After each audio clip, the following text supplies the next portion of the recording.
கையில் இருக்கிறது ரெண்டு சமாச்சாரம், ஒன்று சங்கு, இன்னொன்று சக்கரம். இந்த சங்குக்கு என்ன பேர்னா பாஞ்சஜன்யம்னு பேர். இந்த சக்கரத்துக்கு பேர் என்னடான்னா சுதர்சன சக்கரம்னு பேர். இது என்ன வேடிக்கைன்னா, இந்த உலகத்தில் மழை பெஞ்சு செழிப்பாக இருக்குன்னா அதுக்கு என்ன காரணம்னா, மகாவிஷ்ணு அந்த சங்க வாயில் வச்சு ஊதுனால தான் மழை பெய்யும்னு ஒரு ஐதீகம்.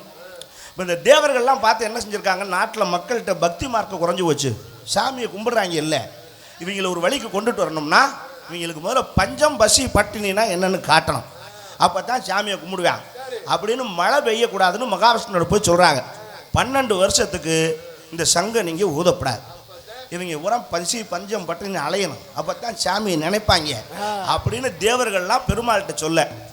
பெருமாள் பார்த்தார், சரி மக்கள் திருந்துறதுக்கு ஒரு வாய்ப்புனா நான் அதை செய்கிறேன்ப்பா அப்படின்னு சங்கை கீழே வச்சுட்டார். சரி, வருஷம் 2 ஆச்சு 3 ஆச்சு, மழை தண்ணி இல்லை, பூமியெல்லாம் புலந்து பாலமாக கிடக்கு, தண்ணி இல்லை, குடிக்க தண்ணியில் குண்டியில் கூட தண்ணி இல்லை, விவசாயம் கிடையாது. ஆனால் ஒரே ஒருத்தன் மட்டும் தினம் மாட்டை கையில் பிடிச்சிக்கிட்டு கலப்பையை கொண்டுட்டு நம்ம பம்பா கொண்டு உழுதுட்டு வரேன், வரட்டு உழுவா. ஆமாம், இந்த இருக்கிற ஆள்லாம் பார்க்குறாங்க, இவன் பைத்தியமா, ஏன் இப்படி போகிறேன், சும்மா உழுதுட்டு வரேன், தண்ணியும் இல்லை கலதியும் இல்லை அப்படின்னு அவனை கேட்டா. அப்போ தான் அவன் சொன்னான், அப்பா நான் பைத்தியம் இல்லை, நீங்கள் தான்டா பைத்தியம். இந்த 2-3 வருஷமாக தான் மழை இல்லை, ஆனால் அடுத்த வருஷம் பெய்யலாம், அது அதுக்கடுத்த வருஷம் பெய்யலாம், ஆனால் நாளைக்கே கூட பெய்யலாம்.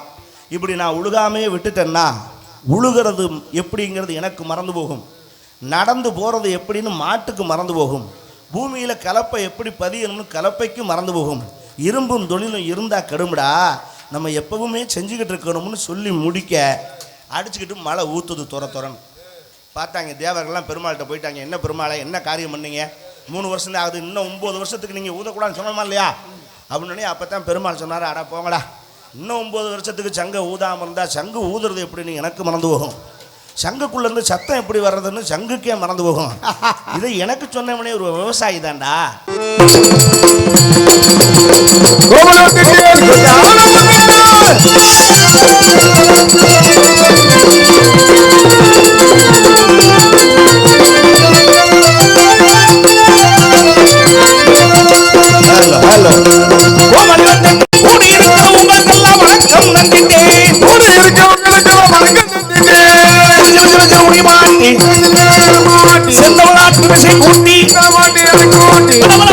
கதை சொல்லி நாடகம் பார்த்திருந்தேன், உங்களுக்கு எல்லாம் மறக்க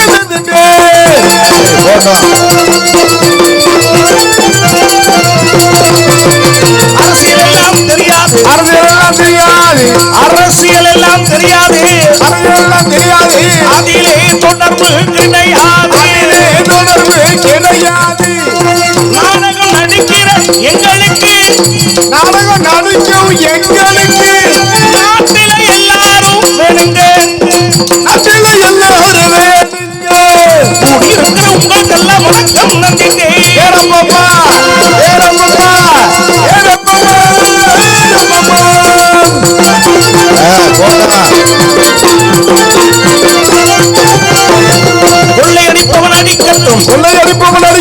கொள்ளையடிப்பவன் அடிக்கட்டும், கொள்ளையடிப்பவன் அடிக்கட்டும், குடிச்சிட்டு கும்மாளம் போடட்டும், கூட்டு களவாணி சேரட்டும், கூண்டோடு கைலாசம் போகட்டும், எனக்கு இருக்குது அதனாலே எங்கள் வாழ்க்கை கிடையாதே, கோவலி வந்துட்டேன், உட்பாட வந்துட்டேன், கூடியிருக்கிற உங்களுக்கெல்லாம் வணக்கம் தந்திட்டேன், வணக்கம் தந்திட்டேன், தந்திட்டேன் தந்திட்டேன் தந்திட்டேன்.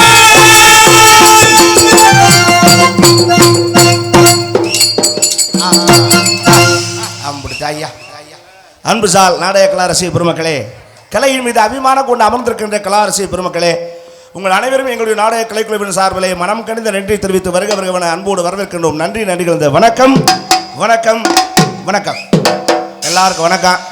நாடகம் அமோகமாக ஆரம்பிச்சுட்டான். ஆமாம், ஆரம்பிச்சுட்டான், அதில் ஒன்றும் கோளாறு இல்லை, ஆரம்பிச்சுட்டான். இப்போ இது எப்படி முடிக்கிறதுன்னு தான் குழப்பமாக இருக்கு. ஏங்க ஆரம்பம்னு ஒன்று இருந்தா ஆரம்பம் தான் முடிவு ஒன்று இருக்கும், அதுவா நடக்கும். ஆனால் அது நல்லபடியாக முடிக்கணும். ஏன் அதில் என்ன கோளாறு, எப்படி முடியுமோ, என்னமா முடியுமோ, எங்கே போய் முடியுமோ, இல்லை பொசுக்குன்னு முடிஞ்சு போயிடுமோ அப்படிங்கிற குழப்பம் இல்லாமல் நல்லபடியாக முடிக்கணும்னு ஆத்தா முத்துமாரிய மனசுல வேண்டிக்கிட்டு ஆரம்பிச்சிருக்கான். கூட்டம் அமோகமா இருக்கு. அதெல்லாம் கண்ணு கட்டின தூரம் வெறும் தலையா தெரியுது. ஆமா, காலெல்லாம் உள்ள கிடக்கு. எடுத்து காட்ட சொல்லவா? நம்ம மண்டகப்படிக்கு கூட்டத்துக்கு சொல்ல தேவையில்லை, எப்பவுமே நிறைஞ்சு இருக்கும், அதுல எந்த கோளாறும் இல்லை. இதே கூட்டம் இப்படியே இருக்கணும், அதான் பிரச்சனை. ஆமா இருப்பாங்க. நாடகம் பார்க்க வந்து வீட்டுக்காக போவாங்க. எங்கே இருக்குது, நானும் எல்லா ஒரு வேலையும் பார்க்குறேன். இந்த 1 மணி வரைக்கும் தான் கணக்கு. அப்புறம் அம்பட்டும் அப்படியே கும்பல் கும்பலாக கலைஞ்சு, அதுலேயும் தாய்மார்கள் ஒரு புள்ள இருக்காது. நானும் பார்த்துட்டேன். அவங்கள அந்த 1 மணி தான் கணக்கு, என்ன அதுக்கு மேலே இருக்கிறது இல்லை. அதெல்லாம் நம்ம ஊரில் அப்படி இல்லை. அதுவும் நம்ம முத்துமாரியம்மன் கோயிலில் கண்டிப்பாக விடியறது இருந்து பார்க்கலாம். வாய்ப்பு இருக்குது, இல்லாமலும் போகலாம். அது காரணம், அது அவங்கள குறை சொல்லணும்ல, வேலை வெட்டி 1008 வேலை இருக்கு. ஆமா ஆமா, இங்கனே உட்காந்து பார்த்துட்டு இருக்க, முடிஞ்ச வரைக்கும் இருந்து பாருங்க. ஏன்னா நீங்க உட்கார்ந்து வேலை வாங்கினா தான் நாங்க வேலை செய்ய முடியும். ஏன்னா ரசிகர்கள் தான் நடிகர்களுக்கு முகம் பார்க்கும் கண்ணாடி. கண்ணாடி கொண்டு வர மாட்டீங்களா? கண்ணாடி தான் பெரிய பிரச்சனையா இருக்கு. இப்ப அது வரல, கண்ணாடின்னு ஏன் உலகத்துல உண்மையை பேசுறது கண்ணாடி ஒண்ணுதான். ஹரிச்சந்திரன் கூட பொய் சொன்னதா ஒரு கதை இருக்கு. ஆனா அது உண்மையோ பொய்யோ நமக்கு தெரியாது. நம்ம தெரியாத விஷயத்தால் தலையை விடப்படாது. ஆனா உண்மையை பேசுறது கண்ணாடி ஒண்ணுதான். ஏன் சொன்னேன்? என்ன காரணம்? துர்ராஜன் நல்ல மனுஷன் தான், தங்கமான ஆள் தான். என்னமோ அவருக்கு ஒரு போராத காலம், ஓவரா தண்ணியை போட்டு சாக்கடைக்குள்ள விழுந்து எந்திரிச்சு வர்றாப்புல, மூஞ்சி முகரெல்லாம் சகதியா இருக்கு. அப்ப போய் நான் சொல்றேன்னு வச்சுக்க, என்ன துர்ராஜன் உனக்கு இருக்கிற ஒரு மரியாதைக்கு இப்படியா போய் சாக்கடைக்குள்ள விழுந்து வர்றது, மூஞ்சியெல்லாம் பாரியா அப்படின்னம்னா அவர் போதைக்கு சொல்லுவான், வேலையை போற எனக்கு தெரியும் அப்படிம்பார். ஆனா கண்ணாடி எடுத்து ஒரு முன்னாடி காமிச்சிட்டோம்னா சத்தம் இல்லாமல் துண்டு எடுத்து தொடச்சிட்டு போயிடுவார். ஏன்னா நம்மகிட்ட இருக்கிறதையும் நம்ம முன்னாடி எடுத்து காட்டுவது கண்ணாடி. அது மாதிரி எங்கள் முன்னாடி நீங்கள் கண்ணாடியாக இருந்து பின்னாடி என்ன வரப்போகுதுங்கிறத பார்த்து சொன்னீங்கன்னா நாங்கள் அதை செஞ்சுக்கிடுவோம் பின்னாடி. ஆமாம், இப்போ நீங்கள் நாடகத்தை எப்படி பார்க்கணுங்கிறத தெளிவாக எடுத்து சொல்ல போகிறேன். எப்படி தெரியுமா? கண்ணாலே நாடகத்தை பார்த்துடுங்க, காதாலே பாட்டுகளை கேட்டுடுங்க. நாளை நாடகத்தை பார்த்துடுங்க, காதால பாட்டுகளை கேட்டுடுங்க. சொன்னா போல் அமைதியா இருந்துடுங்க, ரசிக சோதர சகோதரர்களை வணக்கம். நாளை நாடகத்தை பார்த்துடுங்க.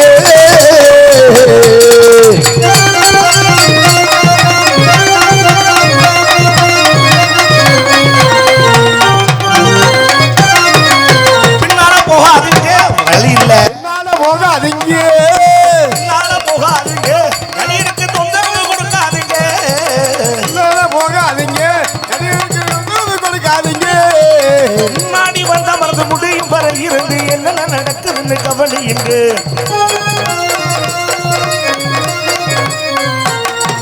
கண்ணாலே நாடகத்தை பார்த்துடுங்க.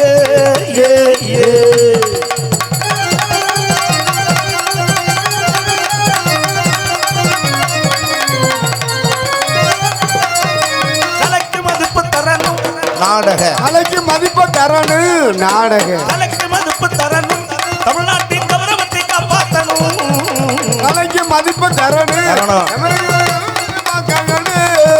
தமிழ் விளக்கணும் தங்க வேறும் கவிக்குயில் சொல்ல கேட்டு வித்தியாசம் இல்லாமல் நாம் இருக்கணும்.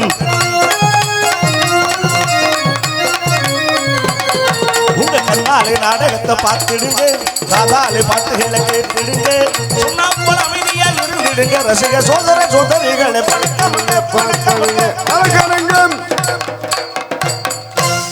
முதல்ல நோட்டீஸை வாசிக்கிறேன், மற்ற விஷயத்தை அப்புறம் பேசிக்கிறோம்.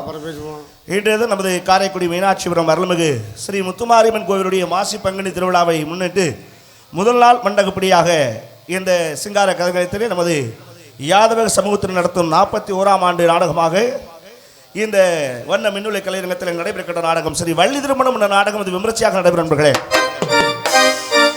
முதல் மண்டபப்படி நம்ம யாதவர்கள் மண்டபப்படி அது 41 ஆண்டுகளாக தொடர்ந்து நடத்திட்டு வர்றாங்கன்னா அது பெரிய விஷயம், சாதாரணப்பட்ட விஷயம் இல்லை. அதுக்கு இந்த ஆத்தாவுடைய அருளும் அவங்களுடைய ஒற்றுமையும் தான் இதுக்கு முக்கிய காரணம். அதில் ஒரு பழமொழி இருக்கு, என்ன எக்குடி கட்டாலும் இடக்குடி கடாது அம்மா. அதுக்கு என்ன விஷயம்னா, உலகத்திலே காத்தல், அழித்தல், படைத்தல், இது 3 யாராருன்னா படைக்கிறது பிரம்மா, அழிக்கிறது சிவன். அவர் அழிக்கிறதுனா அவராக அழிக்கிறது இல்லை, அதுக்கு ஒரு ஆள் டிபார்ட்மெண்ட் போட்டிருக்காரு. யமதர்மனை வச்சுதான் மற்ற சொல்லியெல்லாம் முடிக்கிறது. அவராக நேரடியாக போய் செய்ய மாட்டார். காக்கிறது யாரான்னா மகாவிஷ்ணு. உலகத்தில் இருக்கின்ற மக்கள் உயிர்கள் எல்லாம் காப்பது யாருன்னா மகாவிஷ்ணு. அதில் என்னென்னா, இந்த மகாவிஷ்ணு கையில் இருக்கிறது 2 சமாச்சாரம், ஒன்று சங்கு, இன்னொன்று சக்கரம். இந்த சங்குக்கு என்ன பேர்னா பாஞ்சஜன்யம்னு பேர். இந்த சக்கரத்துக்கு பேர் என்னடான்னா சுதர்சன சக்கரம்னு பேர். இது என்ன வேடிக்கைன்னா, இந்த உலகத்தில் மழை பெஞ்சு செழிப்பாக இருக்குன்னா அதுக்கு என்ன காரணம்னா மகாவிஷ்ணு அந்த சங்க வாயில் வச்சு ஊதுனால தான் மழை பெய்யும்னு ஒரு ஐதீகம். இப்போ இந்த தேவர்கள்லாம் பார்த்து என்ன செஞ்சுருக்காங்க, நாட்டில் மக்கள்கிட்ட பக்தி மார்க்கம் குறைஞ்சி போச்சு, சாமியை கும்பிட்றாங்க இல்லை, இவங்களை ஒரு வழிக்கு கொண்டுட்டு வரணும்னா இவங்களுக்கு முதல்ல பஞ்சம் பசி பட்டினா என்னென்னு காட்டணும், அப்போ தான் சாமியை கும்பிடுவேன் அப்படின்னு மழை பெய்யக்கூடாதுன்னு மகாவிஷ்ணுவோட போய் சொல்கிறாங்க. 12 வருஷத்துக்கு இந்த சங்கம் நீங்கள் ஊதப்படாது, இவங்க உரம் பசி பஞ்சம் பட்டினி அலையணும், அப்போ தான் சாமியை நினைப்பாங்க அப்படின்னு தேவர்கள்லாம் பெருமாள்கிட்ட சொல்ல, பெருமாள் பார்த்தார், சரி மக்கள் திருந்துறதுக்கு ஒரு வாய்ப்புன்னா நான் அதை செய்கிறேன்ப்பா அப்படின்னு சங்க கீழே வச்சுட்டார். சரி, வருஷம் 2 ஆச்சு 3 ஆச்சு, மழை தண்ணி இல்லை, பூமியெல்லாம் புலந்து பாலமாக கிடக்கு, தண்ணி இல்லை, குடிக்க தண்ணியில் குண்டியில் கூட தண்ணி இல்லை, விவசாயம் கிடையாது. ஆனால் ஒரே ஒருத்தன் மட்டும் தினம் மாட்டை கையில் பிடிச்சிக்கிட்டு கலப்பையை கொண்டுட்டு நம்ம பம்பா கொண்டு போய் உழுதுட்டு வரேன், வரட்டு உழுவான் அந்த பஞ்சத்தில். ஆமாம், இந்த இருக்கிற ஆள்லாம் பார்க்குறாங்க, இவன் பைத்தியமா ஏன் இப்படி போகிறேன், சும்மா உழுதுட்டு வரேன், தண்ணியும் இல்லை கலதியும் இல்லை அப்படின்னு அவனை கேட்டா, அப்போ தான் அவன் சொன்னான், அப்பா நான் பைத்தியம் இல்லை, நீங்கள் தான்டா பைத்தியம், இந்த 2-3 வருஷமாக தான் மழை இல்லை, ஆனால் அடுத்த வருஷம் பெய்யலாம், அது அதுக்கடுத்த வருஷம் பெய்யலாம், ஆனால் நாளைக்கே கூட பெய்யலாம், இப்படி நான் உழுகாமையே விட்டுட்டேன்னா உழுகிறது எப்படிங்கிறது எனக்கு மறந்து போகும், நடந்து போகிறது எப்படின்னு மாட்டுக்கு மறந்து போகும், பூமியில் கலப்பை எப்படி பதியணும்னு கலப்பைக்கு மறந்து போகும், இரும்பும் தொழிலும் இருந்தால் கடுமுடா, நம்ம எப்பவுமே செஞ்சுக்கிட்டு இருக்கணும்னு சொல்லி முடிக்க அடிச்சுக்கிட்டு மழை ஊற்றுது துறன்னு பார்த்தாங்க. தேவர்கள்லாம் பெருமாள்கிட்ட போயிட்டாங்க, என்ன பெருமாளை என்ன காரியம் பண்ணீங்க, 3 வருஷம் தான் ஆகுது, இன்னும் 9 வருஷத்துக்கு நீங்கள் ஊதக்கூடாதுன்னு சொன்னோமா இல்லையா அப்படின்னு. அப்போ தான் பெருமாள் சொன்னார், அடா போங்கடா, இன்னும் 9 வருஷத்துக்கு சங்க ஊதாமல் இருந்தால் சங்கு ஊதுறது எப்படின்னு எனக்கு மறந்து போகும், சங்குக்குள்ளேருந்து சத்தம் எப்படி வர்றதுன்னு சங்குக்கே மறந்து போகும், இதை எனக்கு சொன்னவனே ஒரு விவசாயி தான்டா, இரும்பும் தொழிலும் இருந்தால் கடும் செஞ்சுக்கிட்டே இருக்கணும்டான்னார். அப்போது பெருமாளுக்கே புத்தி சொன்ன யாரானா நம்ம நாட்டின் விவசாயி, அந்த விவசாயி தான் நாட்டுடைய முதுகெலும்பு, விவசாயிகள் போற்றி காக்கப்பட வேண்டிய காலம். இன்னைக்கு காலத்தில் நெல் விளையிற இடம் பூரா கல் விளைஞ்சிக்கிட்டு இருக்குது, பூரா பிளாட் போட்டு கட்டடமாக போயிட்டு இருக்கு. இப்படியே போனோம்னா விவசாயம் இல்லாமல் சோத்துக்கு நம்மலாம் என்ன செய்ய போகிறோம்னு தெரியல. பரவாயில்ல இருக்கட்டும், நடக்கிறது நாராயண செயல் நம்ம கையிலே இருக்குது, இருந்தாலும் அந்த பெருமாள் சொன்னபடி விவசாயிகளை நம்ம காப்பாற்றணும். ஆனால் விவசாயி மாத்திரம் எந்த காலத்துலையும் நல்லா வாழ்ந்ததா சரித்திரம் இல்லை. உழுதினம் கணக்கு பார்த்தா உலக்கு கூட மிஞ்சாதுறான்னா, அதுக்கு என்ன காரணம் சொல்லுங்க? என்ன காரணம்? விவசாயி கெட்டு போறதுக்கு காரணம் விவசாயி தான், வேற யாரும் இல்லை. அவங்க எப்படி கெட்டு போறாங்க? சனி பகவான் ஒவ்வொருத்தருக்கும் ஒவ்வொரு இடத்துல உட்காருவான். எப்படி? 7 நாட்டு சனி, கண்டச்சனி, அஷ்டாஷ்டம சனி, அஷ்டமத்து சனி, பாதச்சனி, இப்படி கண்டச்சனி, ஒவ்வொரு சனி இருக்கு. விவசாயிக்கு சனி எங்க இருக்கான்னா நாக்கில் இருக்கான். எப்படி? விவசாயி சொல்றதை கேட்டிருக்கியா? என்ன சொல்லுவாங்க? நேத்தான் போனான், உழுதான், பரம்படைச்சான், தண்ணி வாச்சனா, இன்னைக்கு தான் நட்டான். அப்புறம் என்ன நடந்தது தானே சொல்லியிருக்காரு, இன்னைக்கு தான் நட்டம்னா அப்புறம் நட்டமாக தான் போகும், எப்படி லாபத்துக்கு வரும்னு கேட்டேன். நமக்கு மேல் இருக்கின்ற அதி தேவதைகள் நம்ம சொல்கிற வார்த்தைகளை அப்படி ஆகட்டும் சொல்லிக்கிட்டே இருக்குமா, அது எப்போ சொல்லுதுன்னு தெரியாது. நம்ம நட்டம்னு சொல்லும்போது அப்படி ஆகட்டும்னுச்சுன்னா நட்டமாக தான் போகும். எப்படி சொல்லணும்? இப்போ எப்படி சொல்லணும்னா இன்னைக்கு தான் நடவுன்னு சொல்லணும். சொல்கிற வார்த்தைகளை நல்ல வார்த்தையாக சொன்னால் நடப்பதும் நன்மையாகவே நடக்கும் என்று சொல்லி நல்லதே நினைக்கணும். இந்த நாடகத்தில் பங்கு வரக்கூடிய நடிகர் மாமணிகள் தென்னக மேடைகளுக்கும் வெற்றி முரசு கூட்டிக் கொண்டிருக்கும் நடிப்பசை நாயகன் உங்கள் அபிமான செல்வன் சங்கீத சாம்ராட் என்று புகழ்பெற்ற ஆட்டூர் ஏஆர் ஆறுமுகம் அவர்கள் வேலன் வேடன் விருது நகரிக்க காத்துள்ளார். அதற்கு இணையாக குயிலனும் இனிய கானங்களை பாடி மகிழ்விக்க காத்திருக்கின்றார் குயிலிசை கோகிலவாணி. அன்பு மருமகள் சென்னை MP லட்சுமி அவர்கள் இங்கே வள்ளி நாயகம் அளிக்க காத்திருக்கின்றார்கள். வள்ளிக்கும் முருகனுக்கும் திருமணம் முடித்து தீர வேண்டும் என கச்சை கட்டி கூட அவர் காத்திருக்கின்றார். ஆமாம், 2 இஞ்சத்தான். அன்பு மாப்பிள்ளை கருங்குளத்தை சார்ந்த பி ஜெயமாதன் அவர்கள் இங்கே நாரத கிடைக்க காத்திருக்கிறார்கள். அதோடு அவருடைய சிஷிய பிள்ளை நமது கோடாப்பட்டை சார்ந்த பழனியப்பன் அவர்கள் நம்ம முத்துமாரியம்மனுடைய மேடையில் நம்ம யாதவர்கள் மண்டபப்படியில் அவர் வந்து அறிமுக நாயகனாக வந்து பங்கேற்கணும். ஏற்கனவே அவருக்கு அரங்கேற்றபடி நம்ம தேத்தாம்பட்டியில் நடந்தது. அதனால் நம்ம வளரும் கலைஞர்களுக்கு வாய்ப்பு கொடுக்கணும், அவரையும் நம்ம மேடையில் கொண்டு வந்திருக்கோம். பழனியப்பனவர்களும் நாரதாக்களுக்கு காத்திருக்கிறார்கள் என்று தெரிவித்துக் கொண்டு பக்க மேளங்களாக இசைகளை இசைக்க வந்திருக்கிறார்கள் இன்னிசை வேந்தர்கள் 6 மணி சக்கரவர்த்தி மெல்லிசை திலகம். அன்பு சகோதரர் புதுகை சார்ந்த செல்வராஜ் அவர்கள் இங்கே 6 மணி மண் பின்பாடல். கேட்டதும் கொடுப்பவனே கிருஷ்ணா கிருஷ்ணா கீதையில் நாயகனே கிருஷ்ணா கிருஷ்ணா கேட்டதும் கொடுப்பவனே கிருஷ்ணா கிருஷ்ணா கீதையில் நாயகனே கிருஷ்ணா கிருஷ்ணா நித்திய தீபத்திலே கிருஷ்ணா கிருஷ்ணா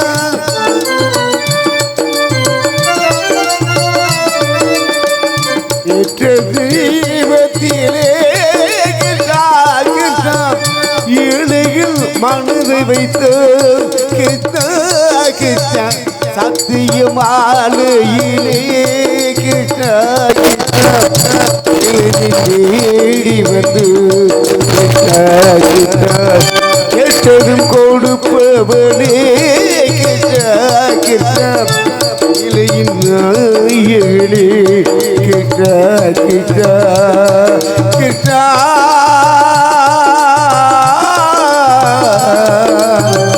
கிருஷ்ணா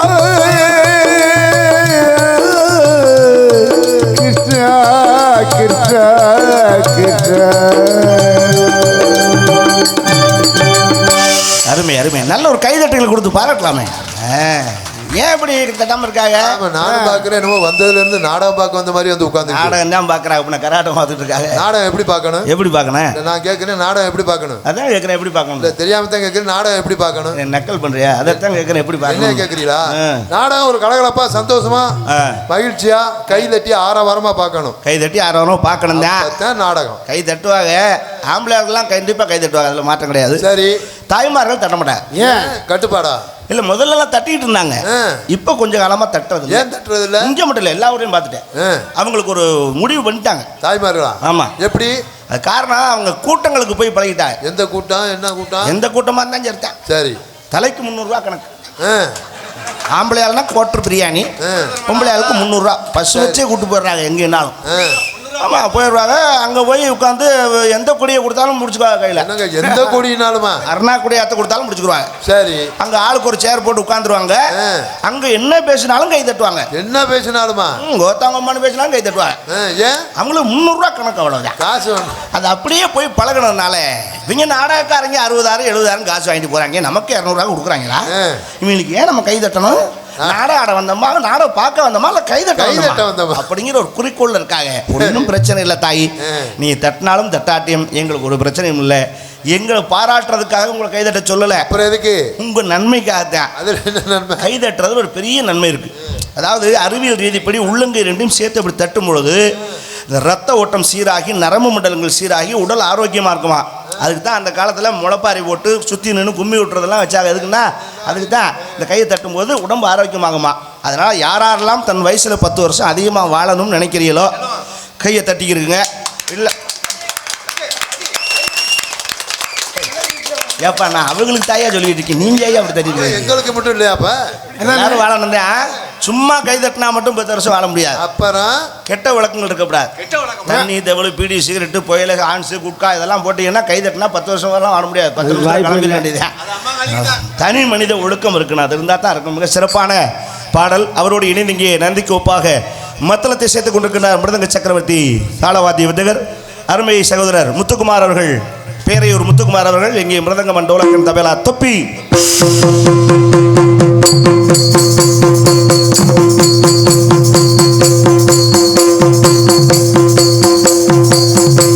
விடக்கூடாது. சிரிச்சுக்கிட்ட இன்னும் பல்லு முளைக்கல, இப்படி தெரியும்.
நான் கூட வான்னு கூப்பிடுவோம், எதுக்கோ கூப்பிட்றாப்லேன்னு போயின்னு.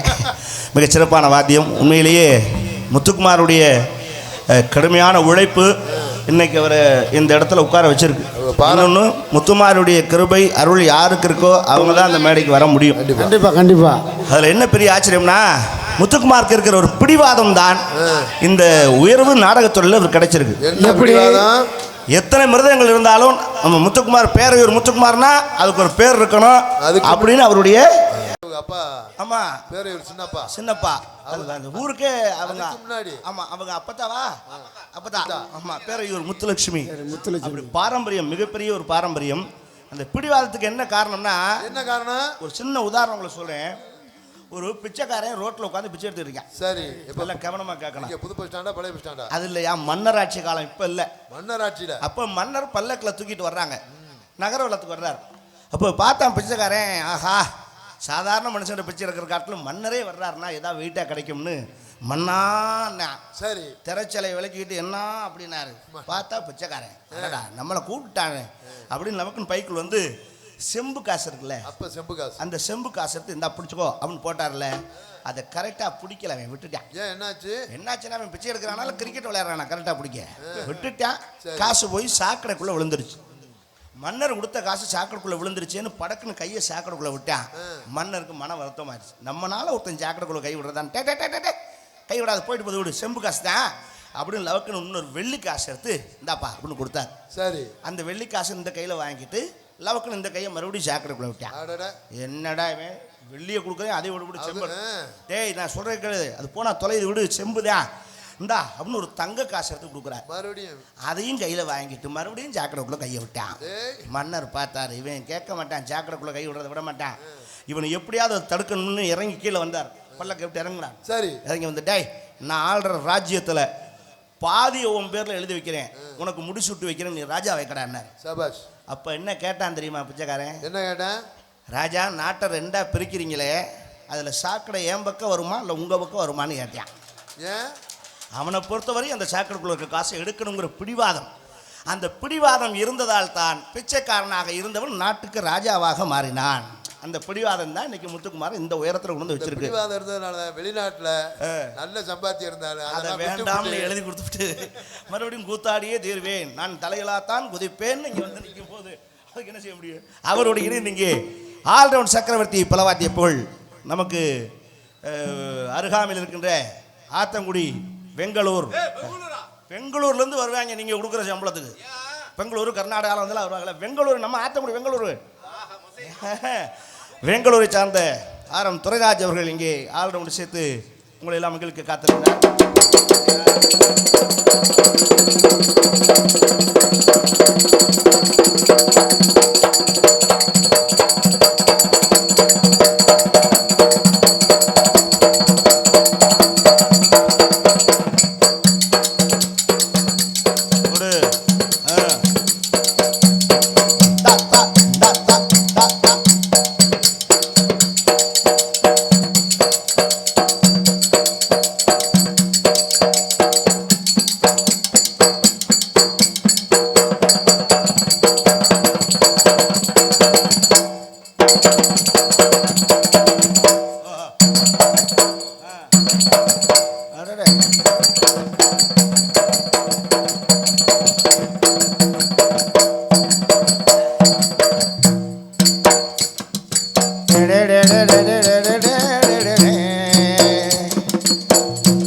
ஜீவகந்தெடுத்து பிச்சு பூ வச்ச கிளி வச்ச மலை பக்கத்தில் மேயுதுன்னு சொன்னாங்க, மேயுதுன்னு சொன்னதில் நியாயம் என்ன கண்ணாத்தா? அடுத்த வீட்டு சொத்த அமுக்க நினைச்சவன், ஓடு ரயிலில் செயினை அறுத்தவன், கம்மா காட்டுக்குள்ள கையை பிடிச்சவன், எல்லாருமே நம்மளை போல திருடங்கிறேன்.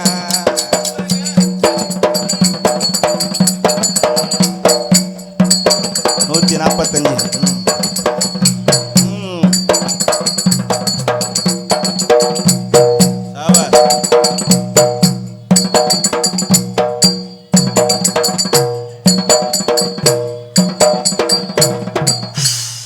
பலே பலே பலே.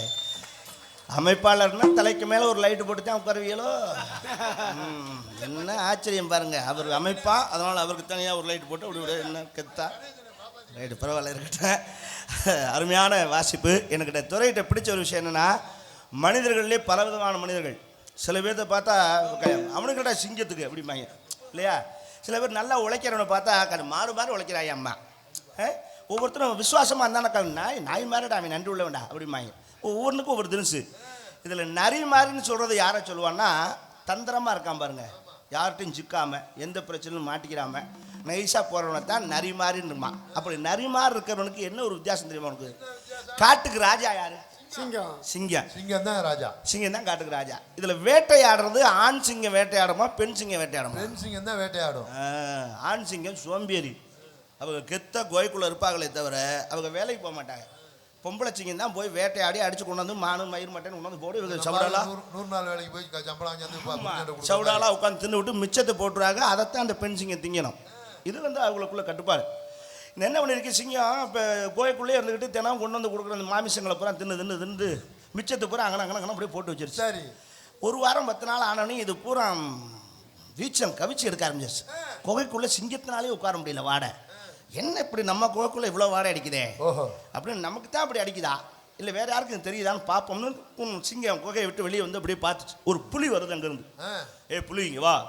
என்ன ராஜா, என் கோயிலுக்குள்ளே போய் பாரு, ஒரு மாதிரி வாடை அடிக்குதா இல்லை நல்லா இருக்கான்னு பார்த்துட்டு வாங்க. எனக்கு தான் அப்படி இருக்கா. விறுவிறுன்னு புலி உள்ளே ஓடனே படான்னு வெளியே ஓடியாந்துருச்சு. என்ன ராஜா எப்படி உள்ளே இருக்கீங்க நீங்கள், நாத்தம் குடலை பிடுங்குதே அப்படின்னே பார்த்துச்சு சிங்கம். மட்டான்னு ஒரு அடி மண்டையில் புளிய.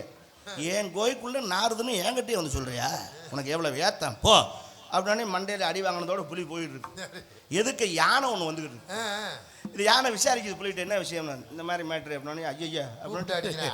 அப்போ சிங்கம் யானையை கூப்பிடுச்சிங்க, வா பெரிய மூக்கா இருக்கு, உனக்கு இந்த வாடை தெரியும் எப்படின்னு, உள்ளே போய் பார்த்துட்டு வான்னு. யானை உள்ளே போச்சு. வாடை அடிக்குன்னு சொன்னோம்னா நம்மளை அடிப்பேன். விறுவிறுன்னு வெளியே வந்துச்சு. சிங்கராஜா சந்தனமும் ஜவ்வாதும் கமன்னு மணக்குது உள்ள அப்படின்னுச்சு. உனக்கு எவ்வளோ ஏத்தம் வேறு, நானே அந்த வாடை தாங்காம தான் வெளியே வந்து நிற்கிறேன். மணக்குதுன்னா அப்படி நக்கல் பண்ணுறியா அப்படின்னு பட்டார்னு ஒன்று போட்டுச்சு தும்பிக்கையில். இதை தும்பிக்கை தேங்காமல் தூக்கிட்டு போகுது பேசாமல். நரி வந்துக்கிட்டு இருக்கு அங்கிட்டிருந்து. அப்போ இவங்க 2 பேரையும் கேட்குறாங்க, நரி என்ன சமாச்சாரம் இப்படி அவன் ஆமானாலும் அடிக்கிறான் இல்லைனாலும் அடிக்கிறாங்க, லூசு ராஜா உள்ள இருக்கேன். நரி வந்துச்சு. நரி வா நீ போய் பார்த்துட்டு வா அப்படின்னு. விறுவிறு நரி உள்ளே போச்சு. ஒரு 2 நிமிஷம் நின்றுச்சு. விறுவிறுன்னு வெளியே வந்து எந்த பதிலும் சொல்லாமல் திரும்ப போயிட்டே இருந்திருக்கு. நரி என்ன பதில் சொல்லாமல் போகிறேன், வாடகை அடிக்குதா என்ன செய்யுது அப்படின்னு. ராஜா ஒரு வாரமாக ஜலதோஷம் மூக்கடப்பாக இருக்குது, அதனால் எனக்கு எதுவும் தெரியல, நான் அடுத்த வாரம் வந்து பார்த்து சொல்கிறேன்னு சொல்ல. இந்த நிறைய அடிக்கவும் முடியல. ஒன்றும் வீசுன்னு சொன்னால் அடிச்சிருக்கலாம், மருந்துன்னு சொன்னால் அடிச்சிருக்கலாம், ரெண்டும் இல்லாத பதிலாக இருக்கேன்னு பேசாமல் சரி போயிட்டு அடுத்த வாரம் வா அப்படின்னு. இப்போ பிழைக்க தெரிஞ்சது நாட்டில் நரி மட்டும்தான். தந்திரமாக வாழணும். நல்லா கவனித்து பாருங்கள். சர்க்கஸ் கம்பெனியில் எல்லா மிருகம் வச்சுருப்பான். சிங்கம் இருக்கும், புலி இருக்கும், கரடி இருக்கும், வரி குருதரை இருக்கும். நரி எந்த சர்க்கஸ் கம்பெனியில் வச்சுருக்காங்க பார்த்தீங்களா? இல்லை, எவன் பேச்சையும் கேட்காது நரி. மற்ற எல்லாத்தையும் அடைக்கப்படலாம். யானையை கூட அப்படி ஒரு கம்பி காமி அப்படின்னா படத்துக்கு பந்து விளையாடும், வளையத்துக்குள்ளே போய் வரும். சிங்கம் வாயை திறக்கும், தலையை உள்ள விடுவேன், கடிக்காது. ஆனால் நிறைய இவன் கண்ட்ரோலுக்குள்ளே கொண்டு வர முடியாது. ஏன்னா அது பேச்சு அதே கேட்காது. எந்த நேரம் என்ன முடிவு எடுக்குன்னு தெரியாது. அதனால் நரி போல் இருப்பவன் தான் நாட்டிலே தந்திரமாக வாழ தெரிந்து கொண்டு அதோடு இங்கே தாளம் லயம் சேர்த்து கொண்டிருக்கின்றார். தாள சக்கரம். போன வாரம் திருச்சி கரூர் பக்கம் நடந்து போயிட்டு சரி அமராவதி ஆற்று பாலத்தில் நடந்து வந்துகிட்டு இருக்கேன். ஆற்றுக்குள்ளே நிற்கிற ஆள் யாரோ தெரிஞ்சால் மாதிரி இருந்துச்சு. மாமா அண்ணே மாப்பிள்ளை கையை காட்டிட்டான்னு மட்டார்னு ஆற்றுக்குள்ளே பாஞ்சிட்டாப்புல. தண்ணி இருந்துச்சா இல்லையா? ஒரு சொட்டு தண்ணி இல்லை. அப்புறம் மணலில் போய் குப்புரை விழுந்து மூஞ்சி ஊரா அரைச்சி இப்போதான் கொஞ்சம் கிளம்பு ஓடி சரி பண்ணியிருக்கேன். நல்ல வேலைக்கு மணலில் விழுந்ததுனால சரியா போச்சு. ஆமாம், அங்கே கல்லு கிடந்துருந்துச்சுன்னா அங்கனே அடக்கம் பண்ணிட்டு வர வேண்டியதேன். அப்புறம் தூக்கிட்டா தெரிய வாங்கியதே. அப்படிப்பட்ட அன்பு மாமா, பாசத்துக்குரிய என்னுடைய சகலை. என்னையா என்ன இவ்வளோ லேட்டாக வருது? மாமா சரி தாய் மாமே சகலைங்கிறியில அது எப்படி 2 முறை வருது? எப்படி வரும்? அம்மா கூட பிறந்ததுனால தாய் மாமா. சரி சகலைங்கிறது இது 2 பேரும் தண்ணியை போட்டு ஒரு இடத்துல புழங்கிவிட்டான். அந்த முறைக்கு சகலையாது. தண்ணி போட்டு அந்த அம்மா அது கஞ்சா சும்மா கிடையாது, ஆப்பாயில் போட்டு சாப்பிடுவாது. என் அன்பு மாமா அரசர் குலம் கீழ்பாதி மேல் பாதி நடுவில் ஒரு ஜோதி அவர்கள் தாளம்.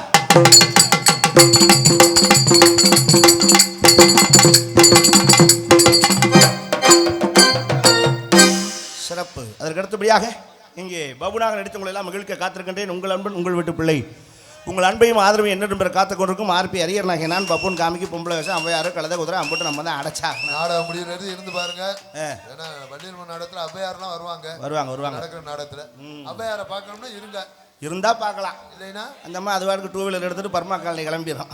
அப்புறம் தேடிட்டு தெரிய வேண்டாம். என்னோட இணைந்து இங்கே நாட்டியமாட காத்திருக்கின்றார் நடன சிங்காரி நாட்டிய உய்யாரி ஆடல் அரசி அபிநய சுந்தரி புன்னகை அரசி சிரிப்பழகி காண்பவர் கண்களை கவரும் காந்த கண்ணழகி ஜெயப்பிரியா அவர்கள் டான்ஸ் அண்ட் காமிக். எந்த காலைஞனும் அவனை சிலை வடிப்பான், எந்த புலவனும் அவனை பாட்டி வைப்பான்.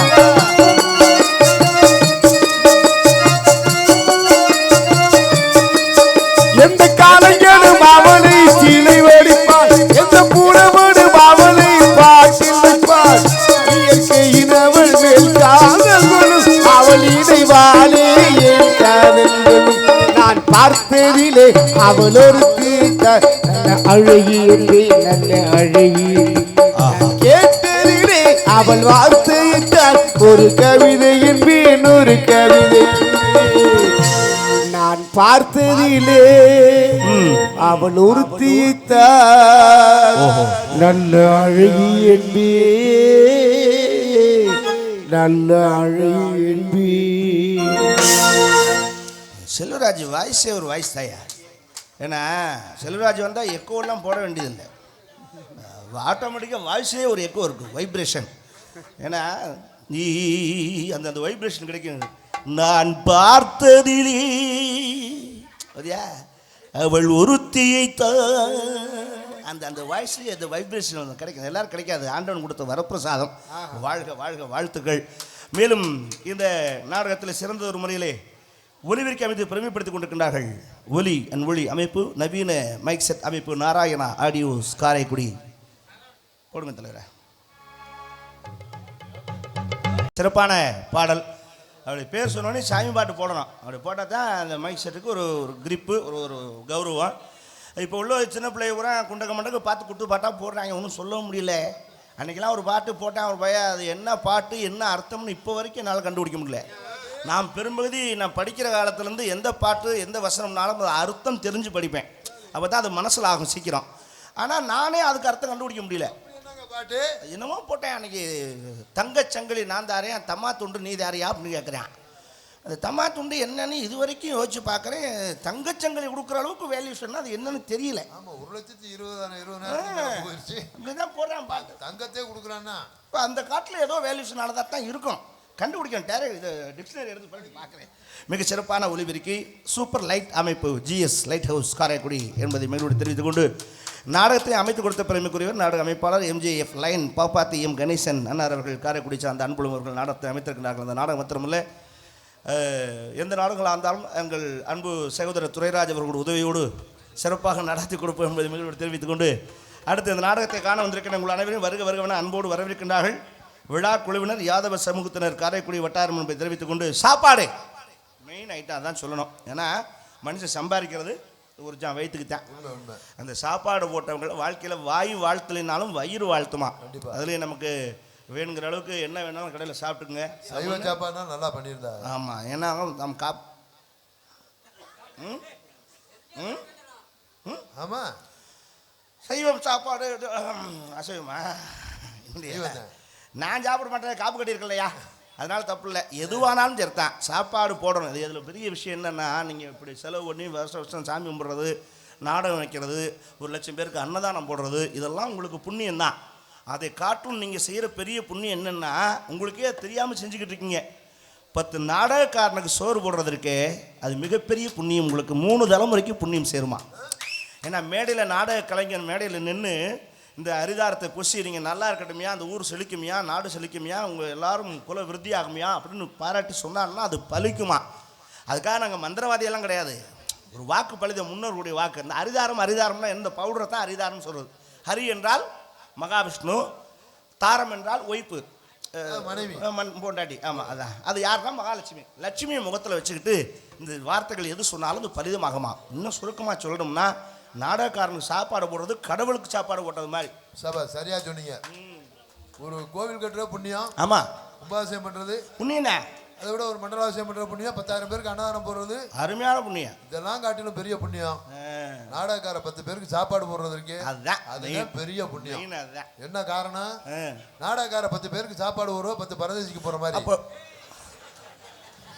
என்னடா நான் இவ்வளவு உயர்த்தா சொல்லிட்டு இருந்தேன், கடைசியில் பிச்சைக்காரன் நம்மள. பிச்சைக்காரன் வீடு வீடா போறான், நம்ம ஊரா போறோம். நம்ம சாப்பிட்டு வந்து அம்மா தாயேன்னு கத்துறான். ஆமா, அவன் அம்மா தாயின்னு கத்தித்தான் சாப்பிட்றான்.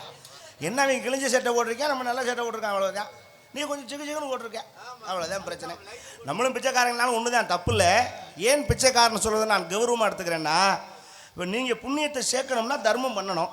அந்த தர்மத்தை ஒருத்தர் வாங்கணும், வாங்கினா தான் உங்களுக்கு புண்ணியம் சேரும். அப்போ நீங்கள் கொடுக்குற காசை நாங்கள் தர்மமாக வாங்கி உங்களுக்கும் புண்ணியத்தை சேர்க்குறோம், எங்களுக்கும் புண்ணியத்தை சேர்க்குறோம். இதில் என்ன விஷயம்னா, பிச்சைக்காரன்னா இப்போ உள்ள பிச்சைக்காரன்லாம் பிச்சைக்காரன் இல்லை. அப்புறம் இவன் பூரா சோம்பேறி, வேலைக்கு போகாதவன். ஏன்னா அரசாங்கம் ஏழைப்பாளைகள் எல்லாருக்கும் பிழைக்கட்டும்னு கோயில்கள் சாப்பாடு எல்லா கோயிலும் போட்டு ஆரம்பிச்சாங்க, மதிய சாப்பாடு. இந்த சோறு போட ஆரம்பிச்சோன்னு இந்த சோம்பேறி பையன் பூரா வரிசையில் நின்றுறேன். 11 மணிக்கெல்லாம் டோக்கன் வாங்கிட்டு கழுத்து வரைக்கும் சாப்பிட்டு போடுறேன். அப்புறம் எதுக்கு 3 வேளைக்கும் சாப்பிட வேண்டிய அவசியம் இல்லை. வாசலில் துண்டை வச்சு உட்காந்தானா பீடி சிகரெட்டுக்கு சில்லறை விழுந்துருது. அப்புறம் எப்படி வேலைக்கு போவேன்? இவன் வேலைக்கு போகாத சோம்பேறியை தவிர பிச்சைக்காரன் அல்ல. பிச்சைக்காரன் என்பவன் அந்த காலத்தில் ஒருத்தன் வந்தான். அவன் எப்படி வருவான்னா ராத்திரி 9:30 மணிக்கு வருவான். அவன் பேர் ராப்பிச்சை நம்ம சொல்றது சரி. ஆனால் உண்மையான பேர் அன்னக்காவடி. எப்படி இருப்பான் தெரியுமா? எப்படி இப்போ குளிக்காத பாண்டை முடிச்ச மாதிரி தான் சொல்லிட்டாங்க. நல்லா பழப்பழன்னு குளிச்சு ட்ரெஸ் பண்ணி காவி உடை உடுத்தி நெத்து நிறைய பட்டை ஓட்டு தோலில் ஒரு உலக்க வச்சிருப்பான். 2 குண்டாச்சட்டை தராசு மாதிரி முன்னுக்கு தொங்கும். சரி. இந்த இங்கே இருக்க தலைமுறைகளில் எத்தனை பேர் இந்த பிச்சைக்காரன் பார்த்தவங்க இருக்காங்க தெரியும், பழைய அளவுக்கு தெரியும். நடுவில் ஒரு மணி கட்டியிருப்பான். வாசலை வந்து பிச்சை போடுங்கன்னு கேட்க மாட்டான், இந்த மணி ஒரு அடி அடிப்பான். அப்படி அடிச்சுட்டு தர்மந்தாயே அப்படின்பா. இந்த சத்தம் கேட்டேன்னு இந்த ஆத்தா என்ன செய்ய தெரியுமா, வீட்டில் இருக்க மாமையா புள்ள ஒட்டி பேரை பேத்திக்கெல்லாம் சோத்தை போட்டு மிச்சத்தை பூரா வாரி வலிச்சு அவன் பாத்திரத்தில் போடும். சரி. அது மாதிரி 10 வீட்டில் வாங்கிட்டு போய் அவன் புள்ள குட்டியோடு உட்காந்து பசியாருனா தர்மந்தாயின்னு சொன்ன தர்மம் நிலைச்சது. இன்னைக்கு அந்த பிச்சைக்காரன் எங்கேயா வர்றானா? வரல. என்ன காரணம்? வரமாட்டேன். ஏன் வரமாட்டேன்? எப்படி வருவேன்? நீங்கள் என்னைக்கு வீட்டுக்கு ஃப்ரிட்ஜ் வாங்கி வச்சிங்களோ பிச்சைக்காரன் வாரதில்லை. ஃப்ரிட்ஜ் வாங்குறதுக்கு அவர் வராக்கு என்னங்க சம்பந்தம்? அட மிஞ்சினதை போடுறதுக்கு தாயா பிச்சைக்காரன். இவங்க தான் முட்டு சட்னி மிஞ்சினாலும் கிண்ணத்தில் வலிச்சு ஃப்ரிட்ஜில் வச்சு 4 நாளைக்கு நக்கி திங்கிறாங்களே. அவன் எப்படி வருவான்? அவன் பார்த்தான், இவங்க நம்மளை காட்டிலும் பெரிய பிச்சைக்காரங்களாயிட்டாங்க, நம்ம இன்னும் வேலைக்கு போகிறது நல்லதுன்னு கிளம்பிட்டான். என்னை பற்றி ஆத்தா இந்த ஃப்ரிட்ஜெல்லாம் இருந்துச்சுன்னா அதை மூலையில் தூக்கி போடுங்க. இந்த ஃப்ரிட்ஜு உங்களுக்கு வேலை மிச்சம் நினைக்கிறீங்க.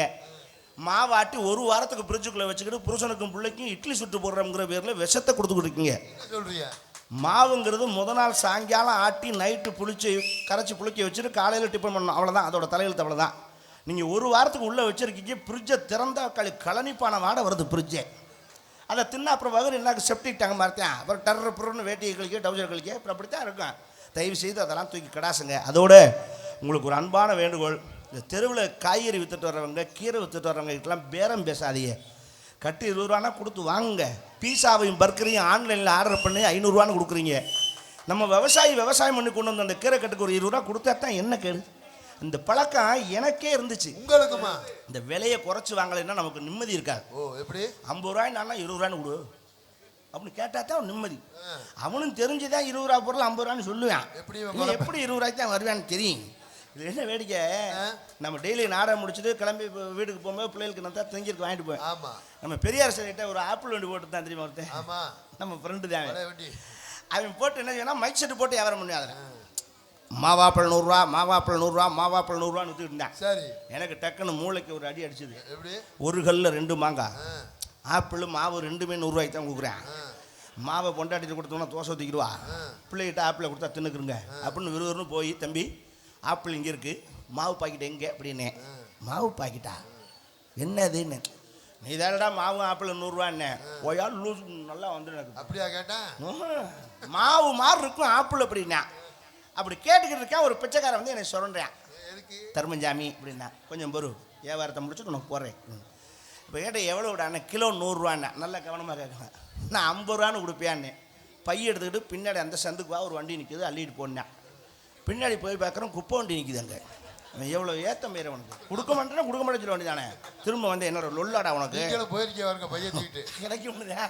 அப்புறம் சொன்னேன் அசலே 80 ரூபா வருதுண்ணா. சரி தொலை அந்த 80 ரூபாய்க்கு அது கொடு அப்படின்னு. சரி வாங்கிக்கேன்ட்டேன்.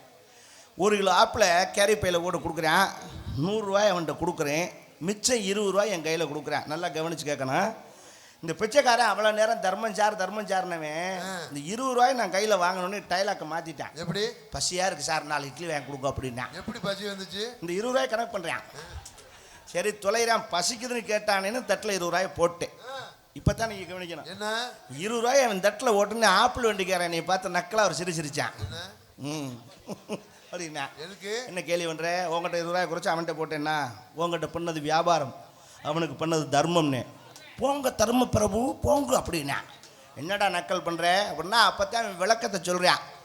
அந்த பிச்சைக்காரன்ட்டு வட்டிக்கு வாங்கிட்டான் அந்த ஆப்பிள் வண்டியை நான் போட்டிருக்கேன்னா.